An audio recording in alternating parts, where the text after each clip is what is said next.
Hello everyone, welcome back to my channel. মই আজি আপোনালোকৰ বাবে লৈ আহিছোঁ এটা বইল ফিশৰ ৰেচিপি। তাৰ বাবে মই কৰচ মাছ লৈছোঁ। আপোনালোকে যিকোনো মাছ ল'ব পাৰে। গতিকে ভিডিঅ'টো আৰম্ভ কৰোঁ। খিনি বনাবৰ বাবে এটা আলু পিহি লৈছোঁ, কেইখিলামান মান ধনিয়া পাত, 3 চামুচ খৰিচা, দুটা ডাঙৰ সাইজৰ পিয়াজ, কেইটামান জলকীয়া ফালি লৈছোঁ আৰু আদা নহৰু পেষ্ট, নিমখ সোৱাদ অনুযায়ী।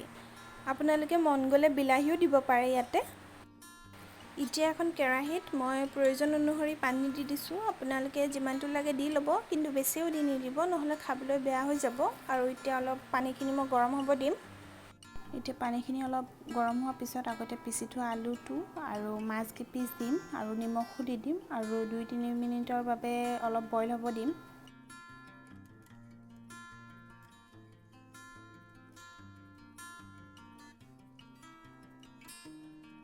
3 মিনিটমান আলুখিনি আৰু মাছখিনি বইল হোৱাৰ পিছত বাকি যিমানখিনি ইনগ্ৰেডিয়েণ্ট আছিলে সেইখিনি ইয়াতে দি দিম আৰু 10 মিনিটমানৰ বাবে ঢাকন দি দিম আৰু সিজিব দিম।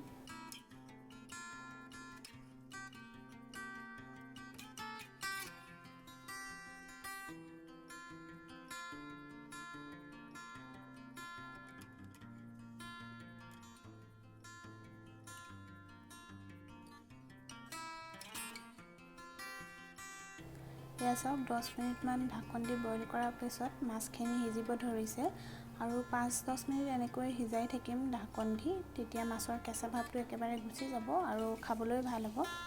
আকৌ 10 মিনিটমানৰ পিছত মই ঢাকনখন উদঙাই দিলোঁ আৰু তাতে মই অলপ জালুকৰ গুড়ি আৰু আগতে কাটি লৈ মান ধনিয়া পাতখিনিও দি দিছোঁ। পানীখিনি প্ৰায় শুকাই আহিছে আৰু 2 মিনিটমান ৰখাৰ পিছত মই মাছখিনি নমাই দিম আৰু আমাৰ মাছ খাব পৰা হৈ যাব।